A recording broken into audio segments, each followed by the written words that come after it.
Magbibitiw ka na sa serbisyo? Yes, sir. Napagdesisyon ng kohon na tatakbo ko bilang kongresista.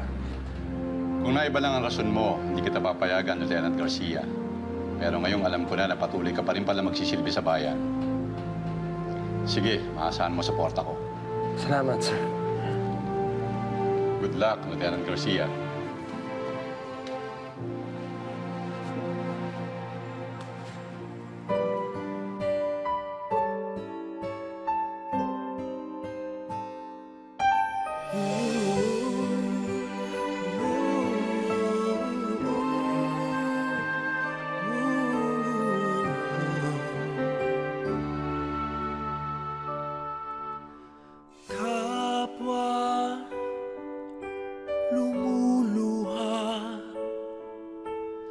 Kapwa nasasaktan.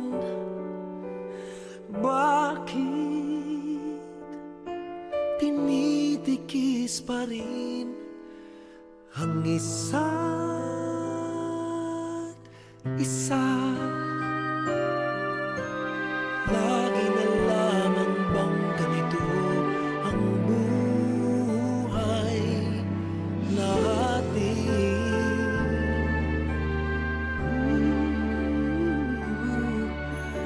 Hindi na matitiis paghihirap ng dibdib. Sana'y nadarama mo rin ang paghihirap ko, at sana'y pakinggan ng pakiusap ko sa'yo.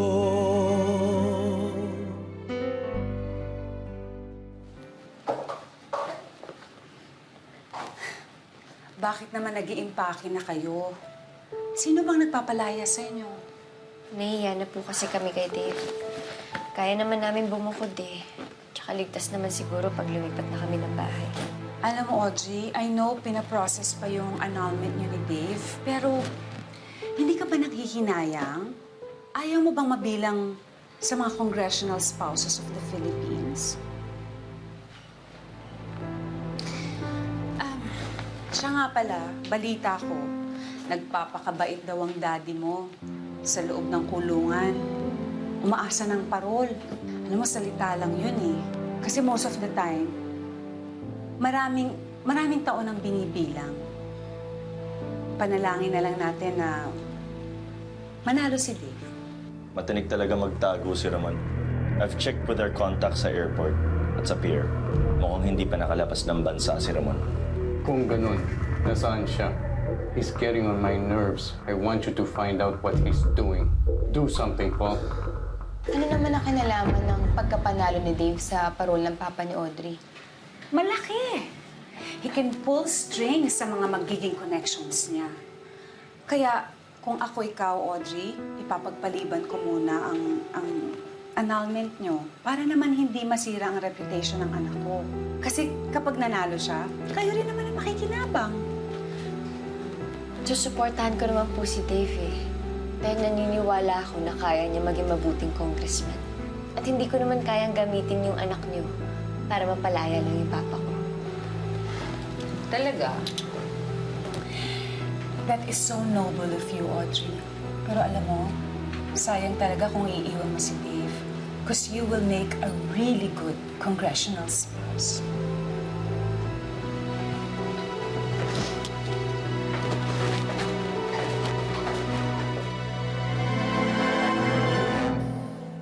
Mr. Miranda, Alexander C. Ako yung kinontak mo interpreter. So far, okay ang standing mo, Dave. Malinis at fresh ang tingin sa'yo ng mga botante. Ang hahanapin ng mga kalaban natin ay ang mga balitang makakapagpasira sa reputasyon mo. Kaya ngayon pa lang, tatanungin na kita.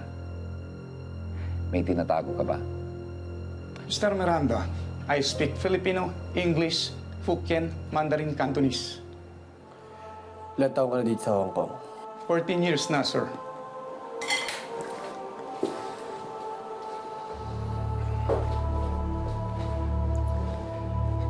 Kailan ka uling umuwi ng Pilipinas?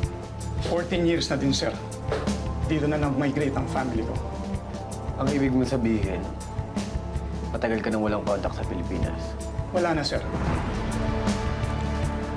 Good. Ako si Juliano. Juliano Miranda. Kaya hanapin ako mga tao. Louie, what kind of a question is that?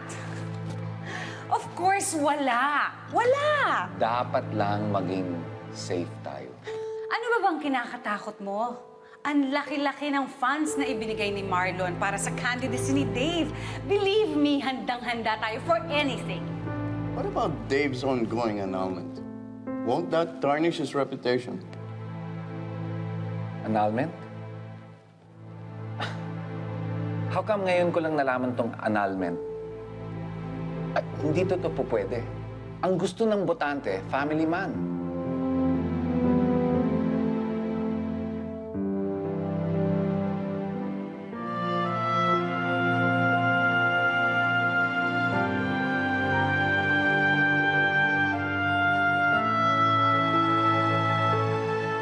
Nakapagpaalam ka na ba kay Dave?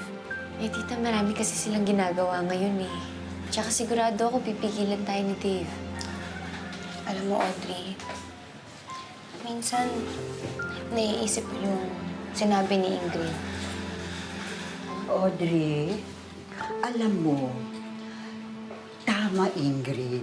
Ikaw mo nagawa, suporta, Dave.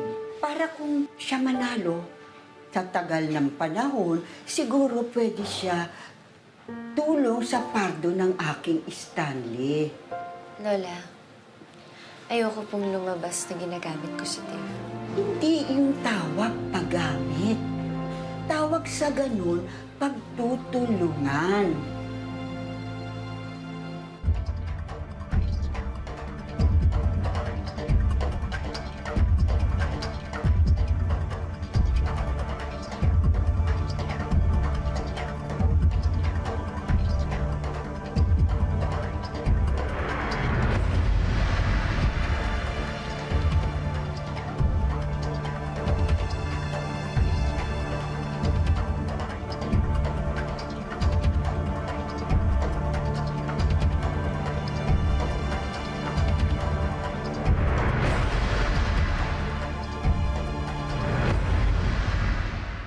Aalis na kayo?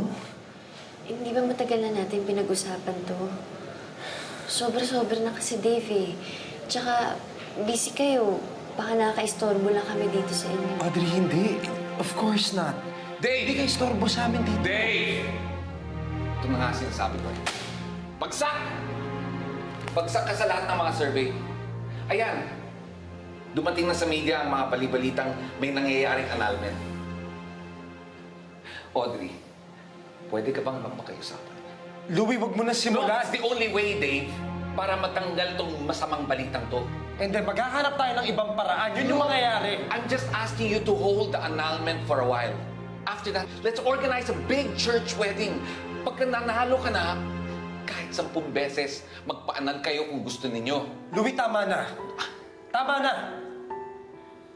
Audrey, pasensya na. Dave, listen to me. This is the only way you'll win. Can you just stop it? Tama na! Hindi ko babawiin sa kanya yan, Louie. Matagal niyang inaasahan yung annulment. Hindi ko babawiin sa kanya yan.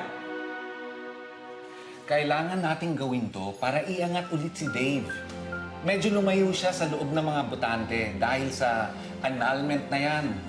Uy, sa anong paraan kami uubrang makatulong? Magbibigay tayo ng panibagong information tungkol sa background ni Dave. May nanay at lolang naghihikahos.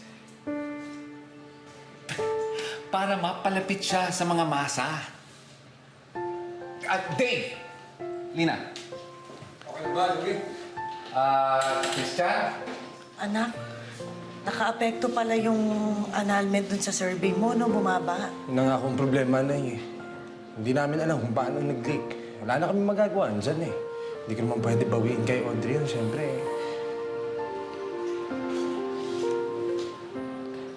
May kailangan ako sabihin sa'yo. Ano yan? Next year, lalabas na yung resulta ng annulment namin ni Audrey. Baka sakaling... Alam mo na, baka magkabalikan kayo. Dave, napag-usapan na natin to. Hindi. Tapos na yan. Nagbabago lahat ng bagay. Gusto ko lang sabihin sa'yo kung magkabalikan man kayo, hindi na ako hahadlang. Okay, people. Places. Christian. Dave, dito ka sa gitna. Mami. Sa tabi ni Dave, Lola. Lola Gets. Tabi ni Mami. Iho, dyan ka lang, ha? Okay. Yan ang gusto kong frame, ha? Oh, dapat masaya kayo.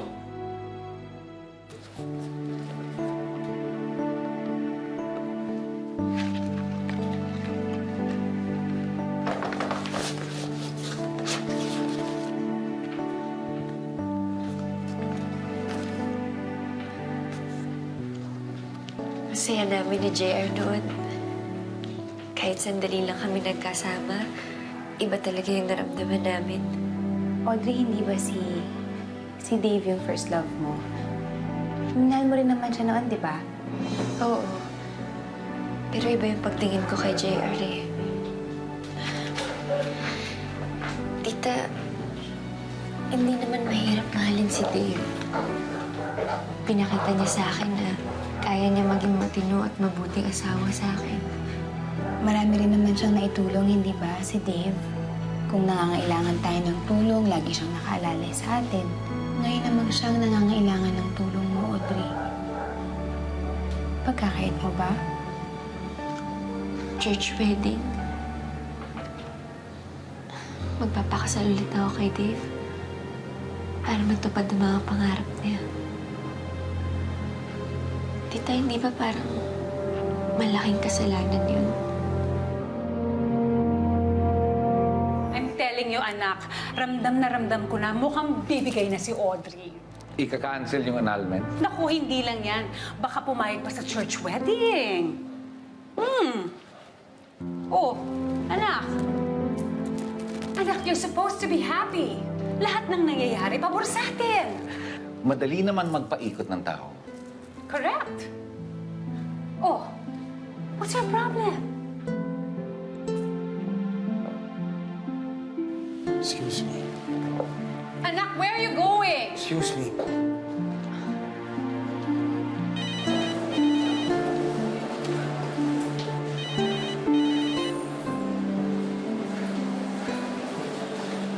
Hello? Audrey? Ayun na. O sige, nasa ka ba? Pupunta kita.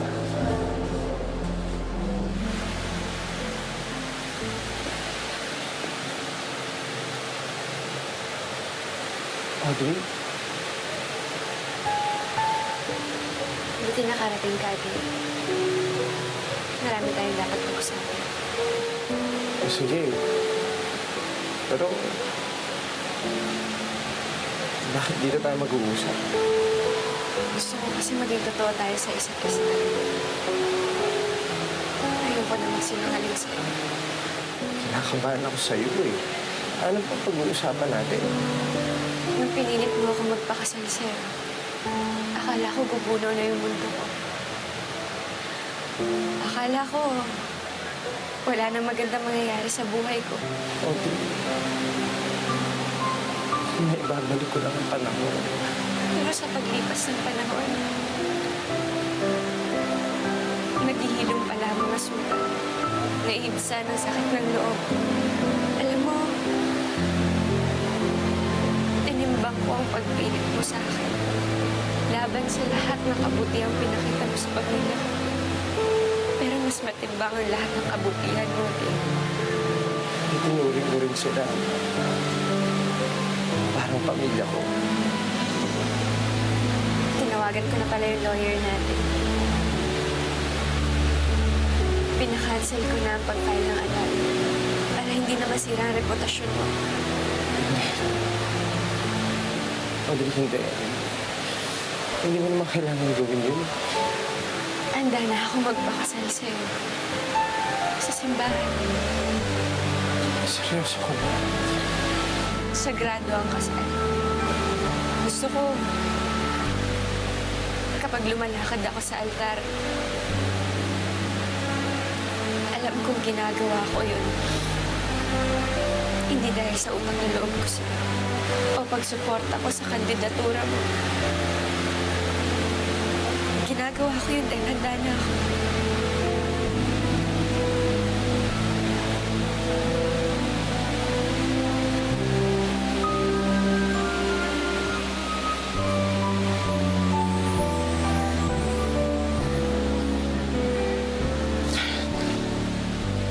Hindi ako makapaniwala na nangyayari ito.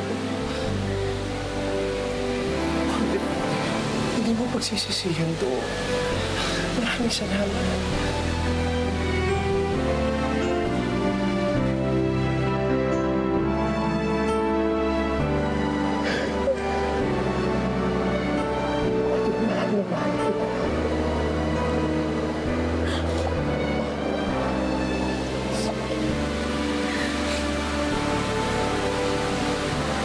Dave, hindi ko pa masasabi sa'yo. Ayaw ko maghintay.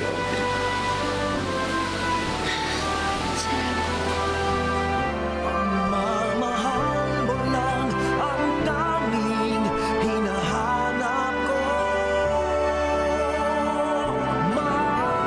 Para sa kasal ng anak ko si Dave at sa apo mong si Audrey. Toast! Ayan. Ay, teka. Meron pa. Para sa tagumpay ni Congressman David M. Garcia Jr. Toast! May lakad ba kayo? Parang ganda ng bihis niyo, ah. Eh anak, tumawag ng maaga si Dave. Pinapasundo tayong lahat. Eh, ikaw rin nga pinapasama. Kaso lang ang sabi ko sa kanya, may pasok ka. Susunduin daw tayo, kami. Para daw sa, ano yung, ano yun? Presscon? Oh, yun ang sinabi ko, presscon. Presscon? Ayan, baka andyan na. Hoy, good morning ho. Pasok. Sige. Ready na ho ba tayo? Oo, ready na naman kami. Pero teka muna, para saan ba yung presscon? Bilang nangangailangan ng nanay at lola na naghihikahos. Para makakuha ng boto para kay Dave. Ganun lang yun. Oo, nag-work na yon. Magkakaroon ng press con para ipakilala si Dave as the ultimate family man. At paano yun? Well, i-announce na mamaya nila Dave at Audrey ang kanilang nalalapit na church wedding.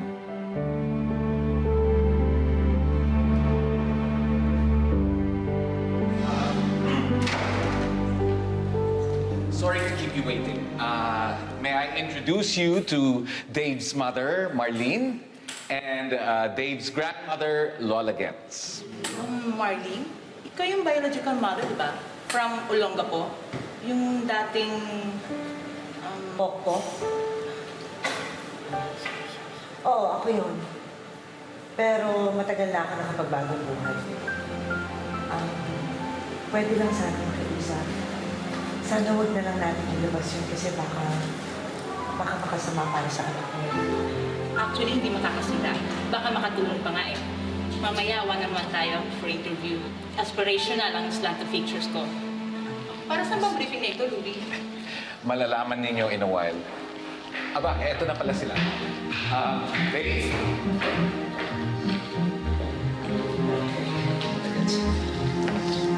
Hindi po po. Nais kong ipakilala sa inyo si Mrs. Audrey Garcia, ang aking asawa. Inimbita namin kayo dito para i-announce ang nalalapit namin church wedding. Wow, congratulations. Ay, salamat. Imbitado kayong lahat. Kung pwede lang, no, friends from the press, tulungan niyo kaming imbitahin ang buong bayan. Lahat ng mayaman, mahirap, milyonaryo, mga pulube. Basta, we want to share this special occasion sa lahat ng mga nagmamahal sa anak ko si Dave. Mrs. Cardenas, hindi kaya mukhang circus ang kasalan sa simbahan?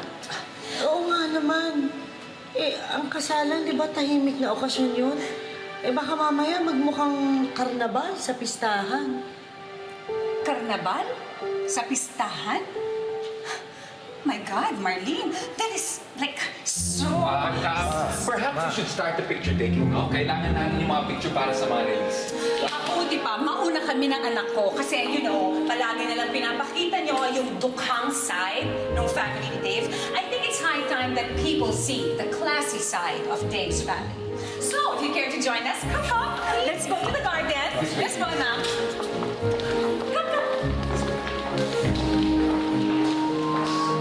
Naulo talaga yung nanay mo. Kamusta ka na, Audrey?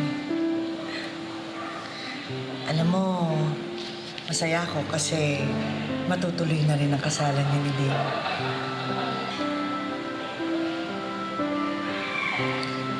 Audrey, pinilit ka ba ni Dave?